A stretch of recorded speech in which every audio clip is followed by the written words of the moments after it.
Afternoon friends, आशा करी তোমরা সবাই ভালো আছো। আমিও ভালো আছি। Welcome back to my channel Debashree Dinlipi. আর আমি কিছুদিন আগে ভিডিওতে তোমাদের বলেছিলাম যে বক্রেশ্বর গেছি। তো বক্রেশ্বর গিয়ে বক্রেশ্বর ড্যাম যেটা এখন নীল নির্জন পার্ক নামে বিখ্যাত, তো সেই জায়গাটা ঘুরতে গেছিলাম আমরা। তো সেটাই তোমাদের সাথে আজকে শেয়ার করব। তো ওই যে এই জায়গাগুলো যেহেতু বীরভূমে অবস্থিত, আর বীরভূম মানেই তো জানো এরকম বন তো থাকবেই, গাছের শালপিয়ালের বন, রাঙামাটি, এগুলো তো বীরভূমের বৈশিষ্ট্য। তো এগুলো তো থাকবেই। তো একটু আধটু জায়গা জুড়ে নয়, অনেক অনেক জায়গা জুড়ে, মানে প্রচুর বিঘার পর বিঘা জমি জুড়ে কিন্তু এই গাছগুলো। আর এখানে দেখো আমরা যখন গেছিলাম তখন সাঁওতাল সম্প্রদায়ের এক প্রকার পরব চলছিল। তো আমাদের বাসটার ভিতরে ঢুকতে দেয়নি। তো অনেকটা আগে, প্রায় 3 কিলোমিটার আগে আমাদের নামিয়ে দিয়েছিল। তো 3 কিলোমিটার আমরা হেঁটেই তারপর গেছিলাম।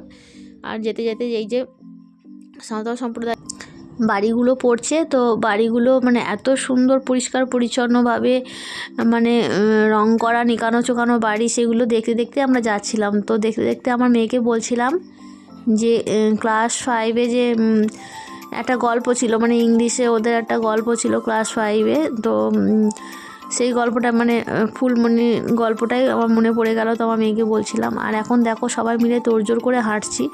তো প্রথমে বলছিলাম যে না যাব না, অনেকটা রাস্তা, যেহেতু 3 কিলোমিটার রাস্তা, তো অনেকটাই যেতে 3 কিলোমিটার, আসতে 3 কিলোমিটার। তারপরে আবার বাঁধের উপরটা প্রায় অনেকটাই, প্রায় 1.5 থেকে 2 কিলোমিটার বাঁধের উপরটা হবে। তো কিন্তু ছাত্রীরা কেউ মানলো না। ছাত্রছাত্রীরা যেহেতু নেমে গেল বলে আমরাও নেমে গেলাম। তো সবাই মিলে হাঁটতে হাঁটতে গেছিলাম, খুব মজা হয়েছিল, একটুকুও কষ্ট বুঝতে পারিনি। আর সেদিন তীব্র রোদটা ছিল না, বেশ মেঘছায়া করছিল। আর দুই পাশে এই যে এইভাবে গাছের বনগুলোকে দেখতে দেখতে যাচ্ছিলাম, মানে ভীষণ ভালো লাগছিল। এক কথায় বলতে গেলে মানে খুবই সুন্দর, মানে খুব এনজয় করেছি ওই ট্রিপটা, আমরা ভীষণ এনজয় করেছি। আর শুধুমাত্র সাথে জলের বোতল ছাড়া আমাদের কাছে আর সেরকমভাবে কিছু ছিল না। জলের বোতল আর হাতে মোবাইল, এই নিয়ে যাচ্ছিলাম। তো দেখো এই দৃশ্যটা এত সুন্দর লাগছে। তো জানি না তোমাদের কেমন লাগছে। তো আমি যেহেতু নিজের চোখে দেখে এসেছি, আমার তো ভীষণ সুন্দর লেগেছে, ভীষণ সুন্দর। মানে দুই পাশে এরকম বিঘার পর বিঘা জমি জুড়ে এই গাছগুলো। আর এখানকার মধ্যে গাছগুলোর মধ্যে মূলত ইউক্যালিপটাসটাই বেশি দেখলাম এখানে, আর সোনাঝুরি, এই সমস্ত গাছই আছে। তো মেয়েরাও দেখো বেশ আনন্দের সঙ্গে এগিয়ে যাচ্ছে হাঁটতে হাঁটতে। আর এখন দেখো আমরা আমাদের গন্তব্যে প্রায় পৌঁছে গেছি, প্রায় মানে পৌঁছেই গেছি। এখন এরপর থেকে শুরু হবে বাঁধ।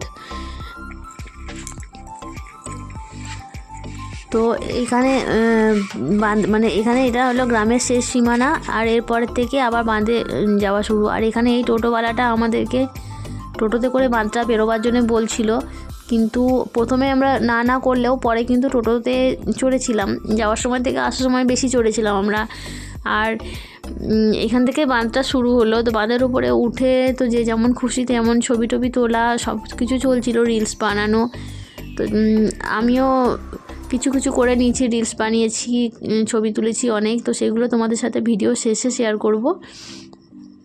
আর এখানে দেখো কিছুজন ছাত্রী বাঁধটা যে বাঁধানো আছে সে বাঁধানো অংশের উপর দিয়ে হাঁটছিল। আর এখানকার পরিবেশটা সত্যি খুব সুন্দর, মানে নির্জন তো নির্জন। আর নীল বলা হয়েছে এ কারণে, এখানকার জলের কালারটা পুরো নীল, সেজন্য নীল নির্জন। তো এখানে এটা পিকনিক স্পট ঠিক বলবো না, পিকনিক করতে যারা এখানে আসো তো পরবর্তীতে আর আমার মনে হয় না এটা পিকনিক করার জায়গা। এখানে কিন্তু শুধুমাত্র এমনি ঘুরতে এলে ঠিক আছে সেটা, কিন্তু পিকনিকের জন্য এটা কিন্তু উপযুক্ত জায়গা নয়। কারণ এখানে বক্স বাজানো অ্যালাউ নেই। এখানে এই যে জলাধারটা দেখছো, এই জলাধারের মধ্যে প্রচুর পরিযায়ী পাখি আসে। এইসব পরিযায়ী পাখিরা শীতকালে এখানে আসে, আবার একটু গরম পড়তেই কিন্তু নিজেদের দেশে ফিরে যায়। এই পাখিদের ক্ষতি হবে বলে এখানে কিন্তু কোনো রকমের কোনো বক্স অ্যালাউ নেই। তো এখানে দেখলাম একটা দল পিকনিক করছে, মানে একটা টিম এসেছে পিকনিক করতে। তো এখানে বিশেষ দেখার মতো কিছু নেই।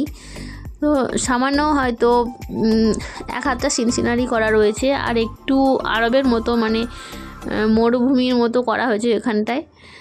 আর ফেরাও আর দেখো বিভিন্ন রকমের মমি টমি এই সমস্ত ছবিগুলো আঁকা রয়েছে, আর একটু বালি দিয়ে মরুভূমিটা করা হয়েছে। আমরা ওখানে দাঁড়িয়ে কিছু ছবি তুলে নিলাম, তারপরে চলে এলাম সাইডে একটা পার্কে, মানে একটু ফুল গাছ টুল গাছ লাগানো রয়েছে, সেটা আমরা দেখবো বলে। তো সেটা তো বন্ধ, ওখানে তো ঢোকা গেল না। তো ওখানে না ঢুকতে পেরে আমরা পাশেই কিন্তু চলে এলাম, আর চারিধারটা তোমাদের সাথে ভালোভাবে ঘুরিয়ে শেয়ার করে দিলাম। তো যারা ভিডিওর এই পর্যায়ে পর্যন্ত চলে এসেছো অথচ লাইক দিতে ভুলে গেছো, প্লিজ বন্ধুরা একটা লাইক দিয়ে দাও। আর যদি আমার কোনো নতুন বন্ধু ভিডিওটা দেখছো, যদি এতটুকু ভালো লাগে তো আমার চ্যানেলটা সাবস্ক্রাইব করে পাশে থেকো, আর পাশে থাকা বেল নোটিফিকেশানটা অবশ্যই অল করে রাখবে, যাতে আমার পরবর্তী ভিডিও তোমাদের কাছে পৌঁছে যায়। আর এখানে সবাই মিলে একটু আইসক্রিম খেয়ে নিলাম, আর আইসক্রিম খেয়ে নিয়ে তারপরে আবার আমরা ওপরে উঠবো, মানে বাঁধের ওপরে উঠবো। সেই জন্য দেখো সবাই মিলে একসঙ্গে যাচ্ছি। এটা কিন্তু অনেকটাই নিচে, মানে বোঝা যাচ্ছে নাকি জানি না, তবে আমি যেহেতু নেমেছিলাম বলে বলতে পারছি এটা কিন্তু অনেকটাই নিচে, বাঁধটা কিন্তু অনেকটাই উঁচু। এই দেখো আমার মেয়ে দৌড়ে যাচ্ছে গার্ডেনে ছবি তুলবে বলে, কিন্তু গার্ডেনটা বন্ধ ছিল, ওখানে ঢোকার কোনো পারমিশন আমরা পাইনি, বাইরে থেকেই তাই ছবি তুলে নিয়েছি। আসলে এই বাঁধ রক্ষণাবেক্ষণের জন্য যারা থাকেন এখানে, সেই সমস্ত হয়তো কর্মীরাই এখানে বাস করেন। আর দেখো তারপরে আবার ফিরবার সময় তোমাদের সাথে শেয়ার করছি। ফিরবার সময় আমরা অনেকটা রাস্তায় হাঁটতে এসেছিলাম, তারপরে কিন্তু টোটো পেয়েছি। আর বাচ্চাদেরকে আগে টোটোতে করে বাসের কাছে পৌঁছে দেওয়া হয়েছিল, আর আমরা যারা বড় ছিলাম তারা কিন্তু হাঁটতেই যাচ্ছিলাম, কারণ ওখানে টোটো ছিল মাত্র দুটো, আর আমরা ছিলাম ওখানে টোটাল প্রায় 35 জন মতো। তো সেই জন্যে টোটোওয়ালা 2-3বারে কিন্তু আমাদেরকে ট্রিপ দিয়ে বয়ে নিয়ে গেছে। আর দেখো এখান থেকে দাঁড়িয়ে কিন্তু ভিউটা অসম্ভব সুন্দর লাগছে, সেজন্য তোমাদের সাথে শেয়ার করলাম। আর এই যে বলেছিলাম যে কিছু ফটো তুলেছি, ফটোগুলো তোমাদের সাথে শেয়ার করব ভিডিওর শেষে, তো সেগুলোই তোমাদের সাথে শেয়ার করে দিচ্ছি।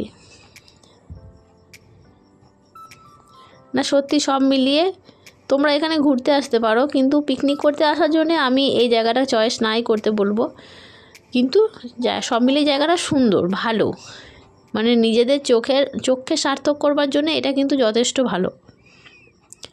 আর ওই বাঁধের উপরে দাঁড়িয়ে জলটা যখন দেখছিলাম না, মানে এত সুন্দর লাগছিল দৃশ্যটা।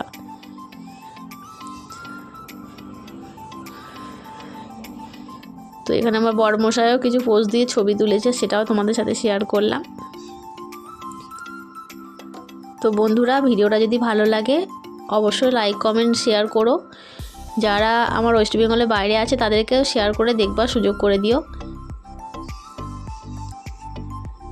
আর মানে সত্যি কেমন লাগলো অবশ্যই তোমরা যেন কমেন্ট করতে ভুলো না। তো চলো দেখা হচ্ছে তোমাদের সাথে আবার নেক্সট কোনো ভিডিওতে। ততক্ষণের জন্য সবাই ভালো থেকো, সুস্থ থেকো, টাটা।